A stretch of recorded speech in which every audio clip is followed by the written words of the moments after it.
Dear students, in this presentation I am going to tell about Introduction to Crystallography. Now we are familiar that matter exists in three different states: solids, liquids and gases. Now let us concentrate on solids. Now solids are divided based on number of criteria. For example, now depending upon the electrical properties, solids are divided into conductors, insulators and semiconductors. Based on magnetic properties, solids are divided into diamagnetic, paramagnetic, ferromagnetic and ferrimagnetic materials. Now we are going to discuss the classification of solids depending upon another criteria, that is depending upon the arrangement of the constituents of solids. We can divide them into two types: crystalline solids and amorphous solids. That is, based on the arrangement of the constituents, solids are broadly classified into two types: crystalline solids and amorphous solids. The constituents may be either ions, atoms, or molecules or metal ions. Now depending upon how these are arranged inside solids, they are divided into crystalline solids and amorphous solids. Now here this table will show the differences between these two types of solids. In crystalline solids, there exists regular arrangement of its constituents, whereas in amorphous solids there exists irregular arrangement of its constituents. The cut pieces of crystalline solids will have sharp edges and smooth surfaces, whereas cut pieces of amorphous solids will not have smooth surfaces and sharp edges. Crystalline solids are having sharp melting point, whereas amorphous solids will have broad melting point. Now, what is the meaning of sharp and broad melting points? Now, if you heat the crystalline solids, the complete solid will convert into liquid at a particular temperature. At one particular temperature, the solid will convert into liquid. Whereas in case of amorphous solids, if you heat the amorphous solid, the melting will start at one particular temperature and it will convert and it will complete at the next another higher temperature. Therefore, the amorphous solids are having broad melting point, whereas crystalline solids are having sharp melting point. Crystalline solids are anisotropic in nature, whereas amorphous solids are isotropic in nature. What is the meaning of anisotropic? The properties of solids like electrical conductivity, thermal expansion, refractive index, etc. will have different values in different directions. Therefore, crystalline solids are called as anisotropic. Whereas in case of amorphous solids, whatever may be the direction of measurement, the values of the properties like electrical conductivity, thermal expansion, refractive index will remain the same. Therefore, these solids are called as isotropic. Few examples for crystalline solids are NaCl, that is salt, sugar, gemstones, diamond, etc. Examples for amorphous solids are glass, plastic, gel, polymers, colloids, etc. Now here in this figure, we are having three types of solids. One is amorphous, that is first one, in which the constituents are arranged in different manner, and we are having two other figures, B and C, in which in figure B you are going to see orderly arrangement in a small region and another type of arrangement, orderly arrangement in the next region.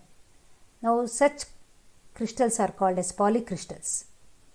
Whereas in the figure C, we are going to see a same type of orderly arrangement throughout the crystals, and those crystals are called as single crystals. Then what is a crystal? A solid which possesses long range three-dimensional orderly arrangement of its constituents is known as a crystal.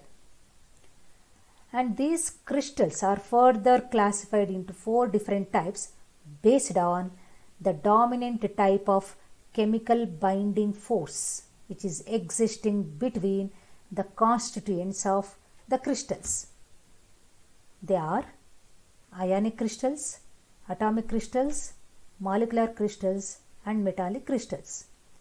Ionic crystals are made up of ions, and the ionic bond is responsible for keeping these ions together to form the ionic crystals. Atomic crystals are made up of neutral atoms, and the covalent bond is responsible for holding these atoms in these crystals. Molecular crystals, as name itself indicates, these crystals are made up of molecules, and these molecules are held together through van der Waals forces or through hydrogen bonding interactions. The last type of crystals are metallic crystals. Metals, all metals are metallic crystals, in which there exists a metallic bond between metal ions and electron gas. Now these are the different types of crystals: ionic crystals, atomic crystals, molecular crystals, and metallic crystals. Now crystallography. What is this crystallography? Let us know about this. Crystallography is a branch of physics in which you are going to study only crystals. What we are going to study under the crystallography? Under the heading crystallography, we are going to study about the structure of crystals. We are going to study about the structure of a crystal, and with the help of the structure, we are going to know the properties of the crystals. Now, such a branch of physics is called as crystallography. The study of the geometrical form. Geometrical form means the structure and other physical properties of crystalline solids by using X-rays, electron beam, neutron beam is known as crystallography. Now, in order to find out the structure of a crystal, we have to use some tools.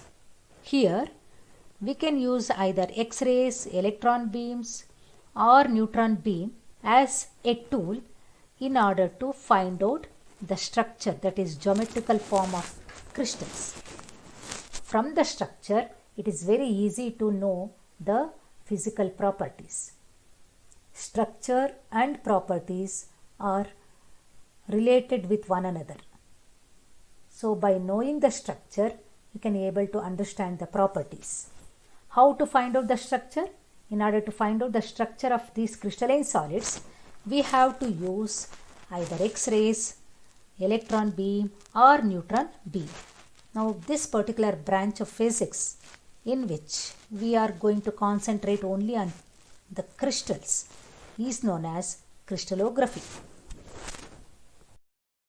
Why crystallography? Why we have to understand, why we have to study the structure of crystals?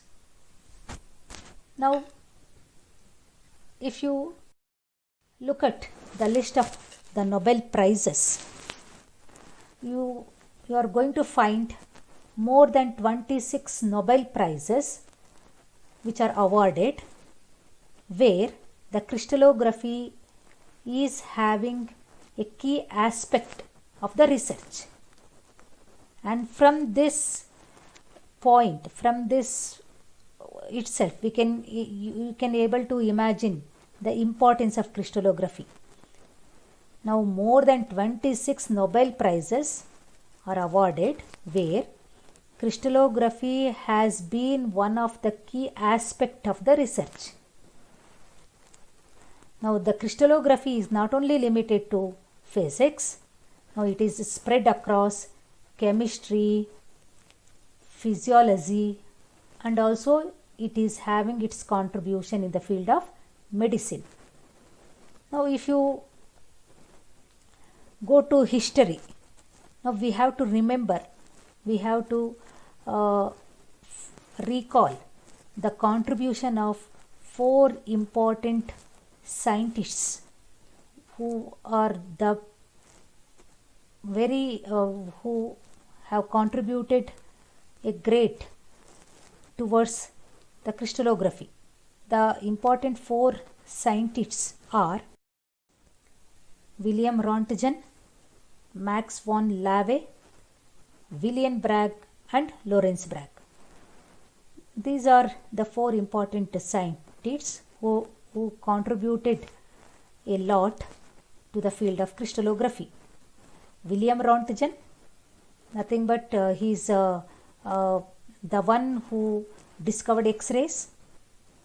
Max van Laue, now he discovered the diffraction of X-rays by crystals, and these 2 scientists, father and son, William Bragg and Lorenz Bragg, they have demonstrated